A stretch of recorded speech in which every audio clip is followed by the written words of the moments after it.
May 5th, 1945, 23:40 hours, 31,000 feet above Osaka, Japan. The Boeing B-29 Superfortress, designated City of Los Angeles, cruised through the night sky like a steel leviathan. Its four Wright R-3350 engines thundering against the darkness. Inside the pressurized cabin, First Lieutenant Robert Chen sat at the pilot's controls, his hands steady on the yoke, despite the -50-degree temperature outside the aluminum skin. 23 years old, originally from Sacramento, Chen had flown 17 missions over the Japanese home islands. This was number 18. "Navigator, confirm our position," Chen's voice crackled through the intercom. Captain James Morrison hunched over his charts in the navigator's compartment, his pencil tracing lines across the map spread before him. "We're 8 minutes from initial point, Skipper. Winds are cooperating. Should be right on target." Behind Chen, Flight Engineer Technical Sergeant Frank Kowalski monitored his instrument panel with the focus of a surgeon. Oil pressure on engine number 3 had fluctuated twice in the last 20 minutes, nothing critical but enough to warrant attention. The B-29 was a miracle of American engineering, but it was also temperamental. These Wright Cyclone engines ran hot, pushed to their limits to deliver the power needed to haul 35 tons of aircraft, fuel, and ordnance across 1,500 miles of ocean. "Bombardier, how's your equipment?" Chen asked. Lieutenant David Sullivan lay prone in the greenhouse nose of the aircraft, his face pressed against the Norden bomb site. "All systems green. I've got good visibility. Scattered clouds at 20,000, but nothing that will interfere." The city of Los Angeles was carrying 12,000 pounds of incendiary bombs in her cavernous belly, M69 cluster bombs designed to scatter and ignite, turning Japanese industrial centers into infernos. It was brutal work, but Chen had long ago made peace with the necessity. The Japanese had started this war at Pearl Harbor. America would finish it. "Pilot, radar operator. I'm picking up movement at Angels 25, bearing 270. Could be night fighters." Chen's jaw tightened. Japanese air defenses had grown increasingly desperate and unpredictable. Ki-45 Toryu twin-engine fighters had been modified for night interception, and their pilots had nothing left to lose. "All gunners stay sharp," Chen ordered. "Central fire control, you tracking them?" Staff Sergeant Michael Torres sat in the pressurized compartment housing the B-29's revolutionary central fire control system. Before him, a complex array of computers and servos allowed him to direct any of the 5 remote gun turrets mounted on the aircraft. It was technology that seemed pulled from science fiction. A gunner could aim and fire weapons located dozens of feet away without ever leaving his seat. "I've got them on radar ranging, Skipper. 2 contacts, closing slowly. Range 4,000 yards. The B-29's General Electric system represented a quantum leap in defensive armament. 4 remote turrets, 2 dorsal, 2 ventral, each mounted with twin 50 caliber machine guns, plus a tail position with twin 50s and a 20mm cannon. All could be controlled by any gunner through the computer system, automatically compensating for altitude, airspeed, and target movement. "Flak ahead," the tail gunner's voice carried an edge of tension. Through the cockpit windows, Chen saw them. Orange blossoms of exploding anti-aircraft shells blooming in the darkness like deadly flowers. The Japanese had positioned their guns well, creating a curtain of shrapnel at precisely their altitude. "Hold steady," Chen said, though his instincts screamed to take evasive action. But they were 3 minutes from the initial point. The bombardier needed a stable platform. The aircraft shuddered as a shell burst 200 feet to starboard. Fragments pinged against the fuselage like metallic hail. Chen felt sweat forming under his leather flight jacket despite the pressurized cabin's comfortable temperature. Another marvel that allowed the crew to operate without oxygen masks at altitudes where unprotected men would lose consciousness in seconds. "Initial point in 90 seconds, Morrison called out. "Bomb bay doors coming open." Sullivan's hands moved across his controls, and the massive doors beneath the aircraft swung wide, creating drag that required Chen to adjust his throttles. Then everything went wrong. Engine number 3's oil pressure didn't just fluctuate, it plummeted. The warning light blazed red on Kowalski's panel, followed immediately by a violent shuddering that rattled every rivet in the airframe. "Engine 3's seizing!" Kowalski shouted. "Temperatures off the scale!" Chen's hands moved with practiced efficiency, pulling the mixture control to cutoff, hitting the feathering button to align the propeller blades with the airstream. But the damage was catastrophic. The engine didn't just quit, it exploded. Shrapnel from the disintegrating right cyclone tore through the engine cowling and into the wing structure. Worse, fragments punctured fuel lines, and aviation gasoline began streaming into the night air. "We've got a fire in number 3. The flight engineer's voice climbed an octave. "It's spreading to the wing." Chen could see it now. Orange flames licking back along the wing, fed by the fuel leak. The B-29's fire suppression system activated, dumping carbon dioxide into the engine compartment, but the fuel leak made it futile. "Sullivan, salvo the bombs. Emergency release." Salvoing now. The bombardier hit the emergency release, and 12,000 pounds of incendiaries tumbled away into the darkness, falling harmlessly toward the ocean miles below their position. "We're losing altitude," Chen said, fighting the controls as the aircraft began a slow, inexorable descent. "Morrison, give me a heading for anything we can reach." The navigator's hands shook as he worked his charts. "Skipper, we're 300 miles from the nearest friendly territory. We don't have the altitude or the engines to make it." The fire was growing, now consuming a 10-foot section of the port wing. Chen feathered engine number 1 on that same wing to reduce drag, but it was like trying to fly a burning building. "Prepare for emergency landing." Chen's voice remained steady, though his heart hammered. "Radio, get out a mayday. Give them our position and heading." The city of Los Angeles descended through 25,000 feet, then 20,000.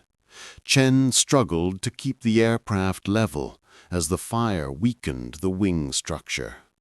Every instinct told him to order a bailout, but they were over hostile territory, and the survival rate for airmen in Japanese hands was grimly poor. "I'm going to try to put her down," Chen said. "If we can find flat ground, we might walk away." Through the darkness, the Japanese coastline appeared, a thin line of silver where moonlight touched the water. Chen aimed for it, hoping to find a beach, a field, anything better than a mountain or a city. At 8,000 feet, the fire reached the main fuel tank in the wing. The explosion blew the port wing completely off. The B-29 rolled inverted and began spinning.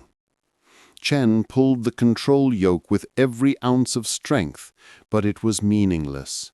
The aircraft was no longer aerodynamically viable. It was simply a falling object. "Bail out!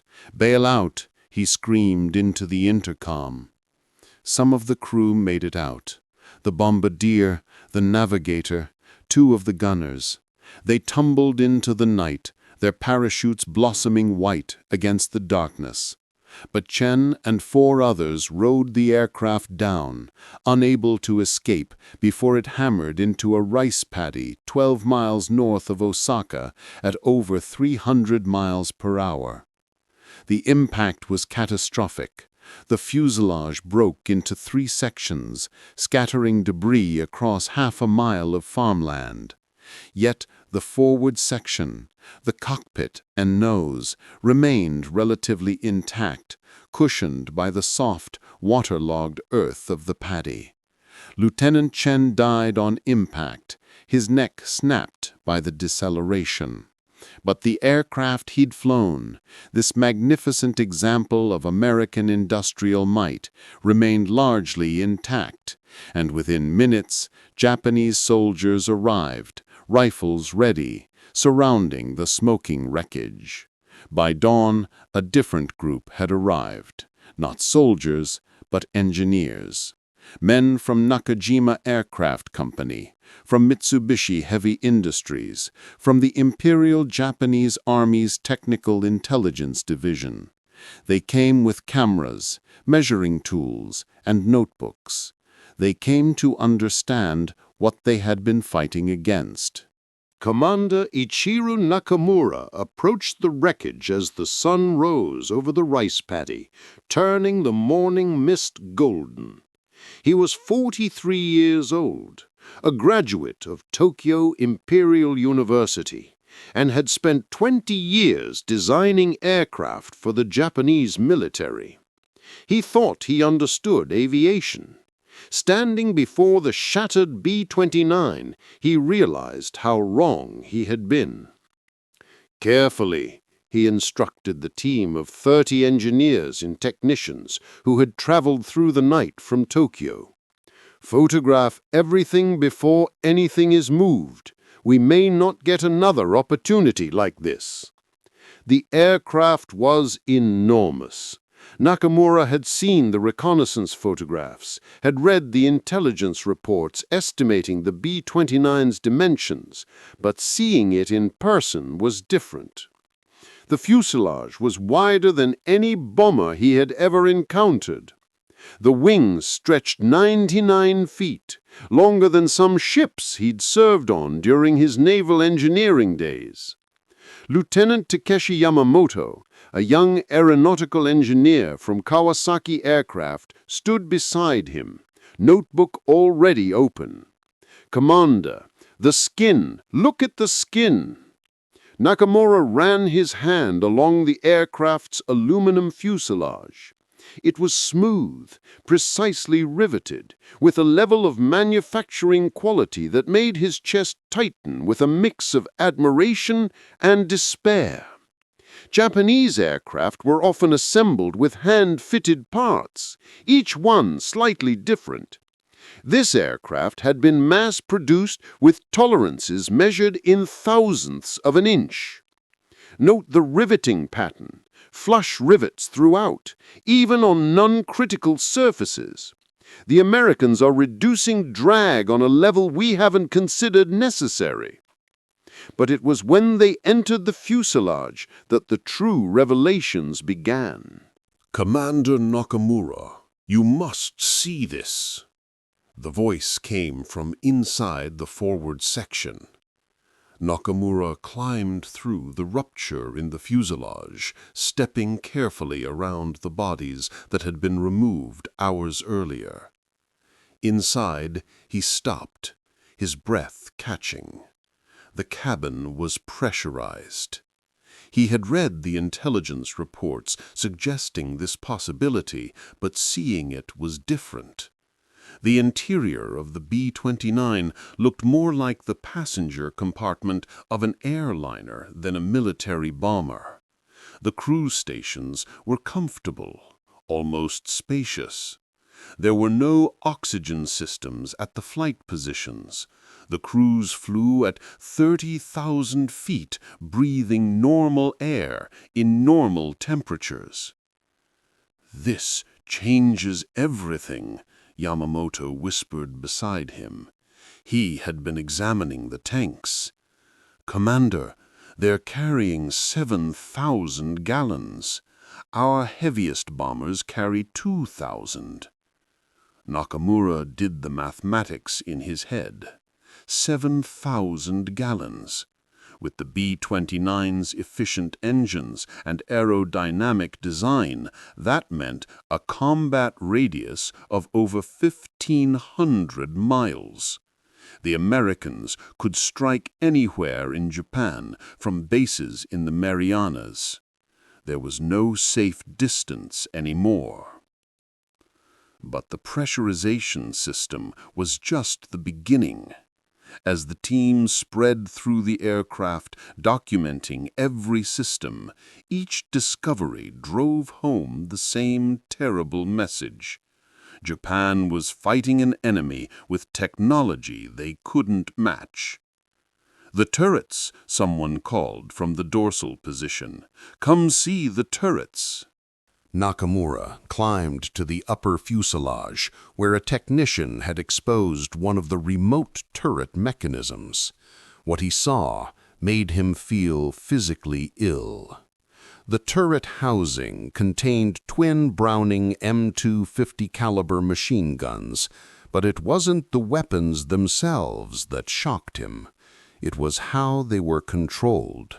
The entire system was operated remotely through a complex computer system that automatically calculated lead angles, adjusted for wind, altitude, and airspeed. "There's no gunner here," Yamamoto said, stating the obvious. "The gunner sits in a pressurized compartment 30 feet away, looks through a periscope sight, and the computer does the rest." A technician had opened the fire control computer housing. Inside was a maze of servos, electric motors, gyroscopes, and vacuum tubes, hundreds of them. It was the most complex automatic system Nakamura had ever seen outside of a research laboratory. "This is production equipment," he said slowly. "They're installing this in hundreds of aircraft, perhaps thousands." Japanese turret systems were manually operated, requiring the gunner to sit directly at the gun position, exposed to cold, wind, and enemy fire. They aimed by eye and instinct. The Americans had automated the entire process, giving their gunners comfortable positions and computer assistance. Nakamura moved to the radar operator station and found another revelation: airborne search radar that could detect enemy fighters and provide early warning. The Japanese had experimental radar systems, but nothing that could be installed in combat aircraft with this level of sophistication. "The electrical system alone," a power systems engineer reported, "generates more electricity than some of our factories. They need it to run all these computers, the turrets, the radar, the pressurization compressors. Commander, the complexity is beyond our industrial capacity." That afternoon, Nakamura sat in the rice paddy beside the wreckage, smoking a cigarette, his notebook filled with measurements and observations. Around him, his team continued their examination, but he had seen enough. The individual components were impressive, but it was the overall integration that was truly devastating. The B-29 was a weapon system, not just an aircraft. Every element worked together. The pressurization allowing the crew to operate complex systems effectively. The radar providing early warning.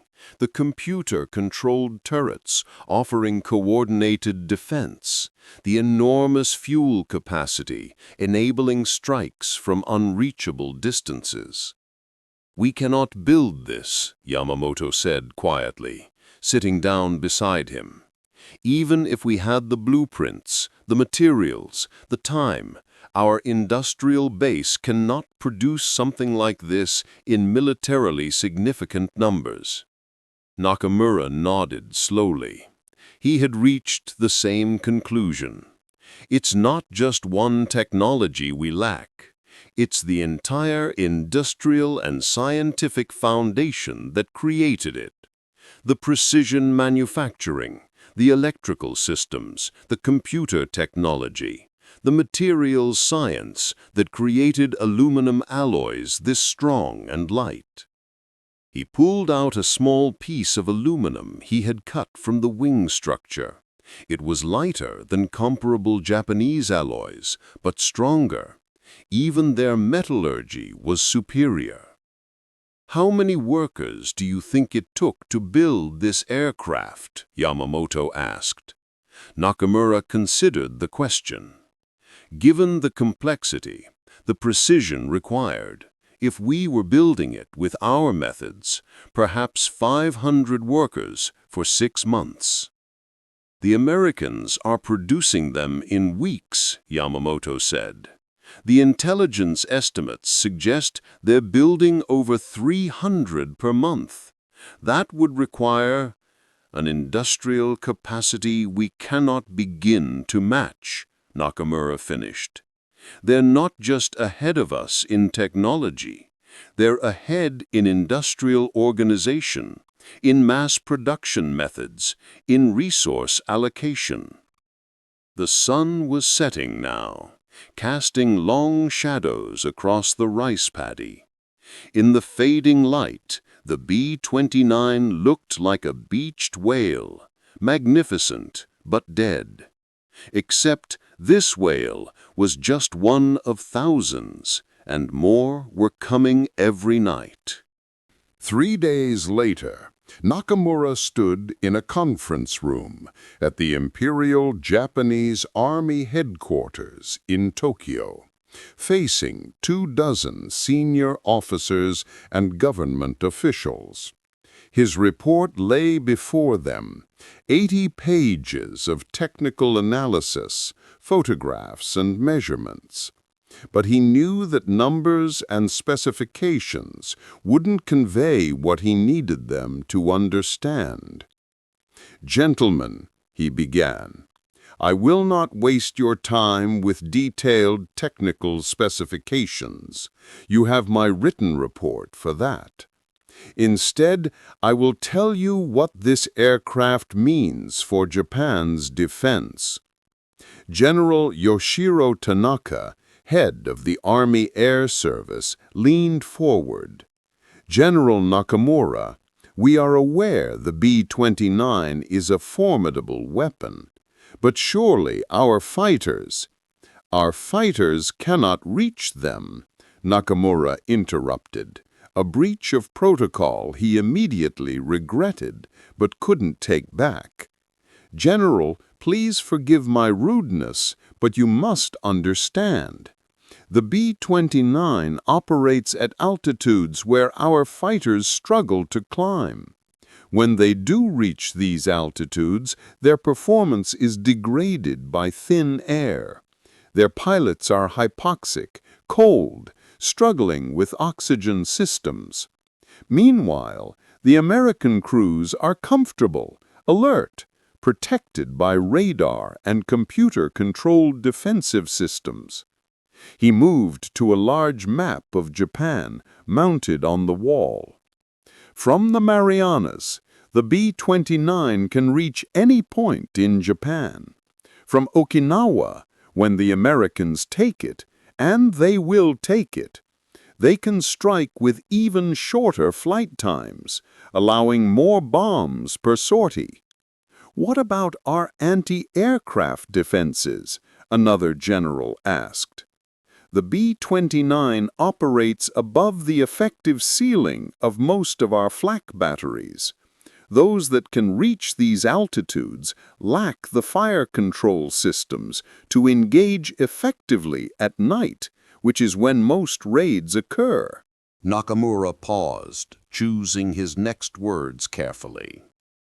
Gentlemen, in my 20 years as an aircraft engineer, I have evaluated captured American, British, German, and Russian aircraft. This is different. The B-29 represents not just an advancement in design, but a fundamental difference in industrial and technological capacity. He gestured to the photographs spread across the conference table. This is not a prototype. This is a production aircraft, one of hundreds built per month. The Americans have mobilized their industrial base in a way we cannot match. While we struggle to produce aluminum, they're building aircraft with it as if it were abundant. While our electronics industry produces vacuum tubes one at a time, they're manufacturing them by the millions. Admiral Somu Toyoda, who had remained silent throughout, finally spoke. Commander, give us your assessment. Can we defend against these bombers? Nakamura met his gaze. Admiral, we can shoot some down. Our night fighters can achieve occasional victories. Our anti-aircraft fire will claim some. But stop them, no. We cannot stop them. And every night they return, our ability to resist diminishes. They target our factories, our steel production, our chemical plants. They are systematically destroying our capacity to wage war. The room fell silent. These were men accustomed to difficult news, but Nakamura's assessment was stark. There is something else, Nakamura continued. The B-29 was designed and built in less than 4 years. 4 years from initial design to mass production of one of the most complex machines ever created. This speaks to an organizational and industrial capacity that we simply do not possess. What do you recommend? General Tanaka asked quietly. Nakamura took a breath. I recommend we acknowledge reality. We cannot win a war of industrial attrition with an enemy with this level of technological and manufacturing superiority. Every day the war continues, more of these bombers will come. They will burn our cities. They will destroy our factories. They will starve our remaining military forces of resources. In the weeks that followed Nakamura's report, the bombing intensified. The B-29s came in larger formations, 50, then 100, then 300 at a time. Tokyo, Osaka, Nagoya, Kobe, one by one Japan's cities burned.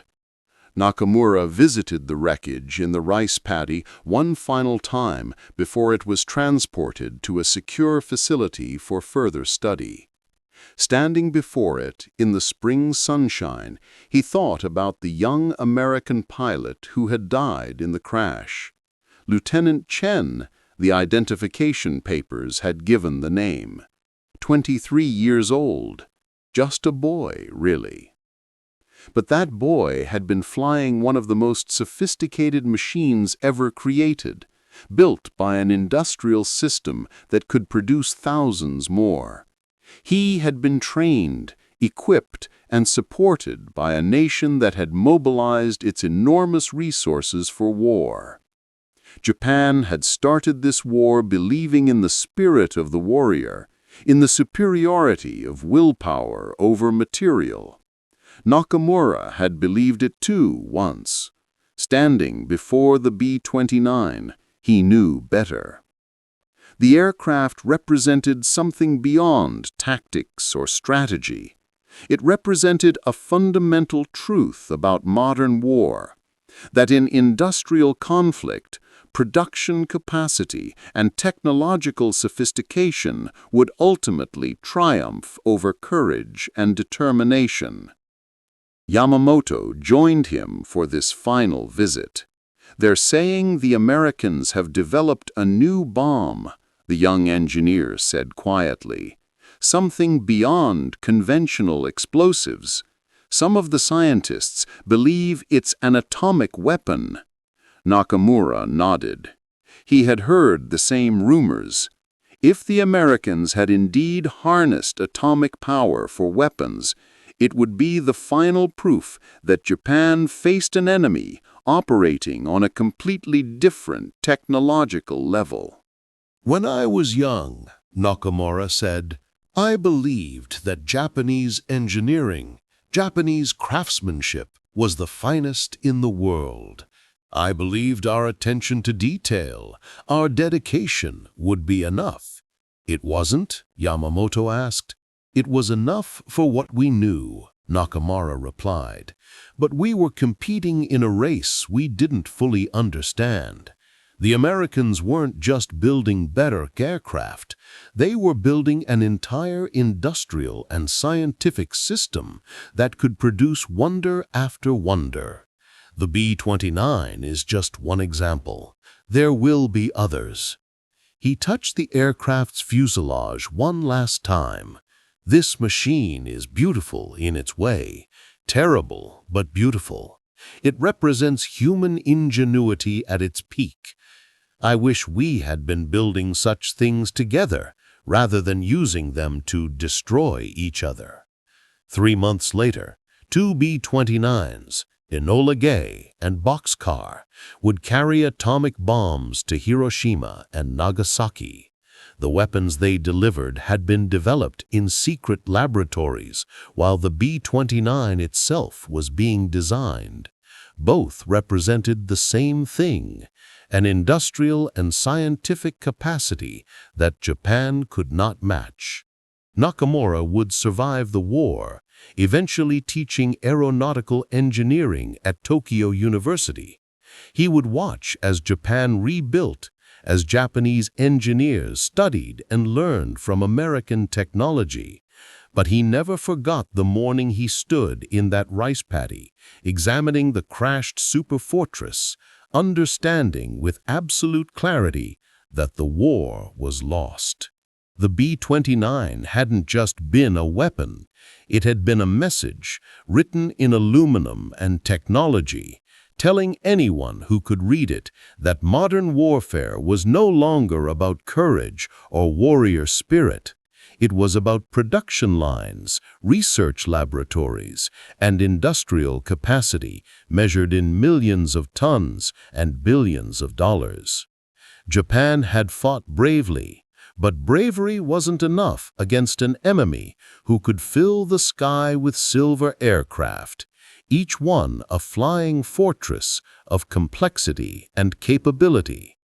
The crashed B-29 in the rice paddy had told Nakamura everything he needed to know about how the war would end. He had just been one of the few willing to acknowledge the truth.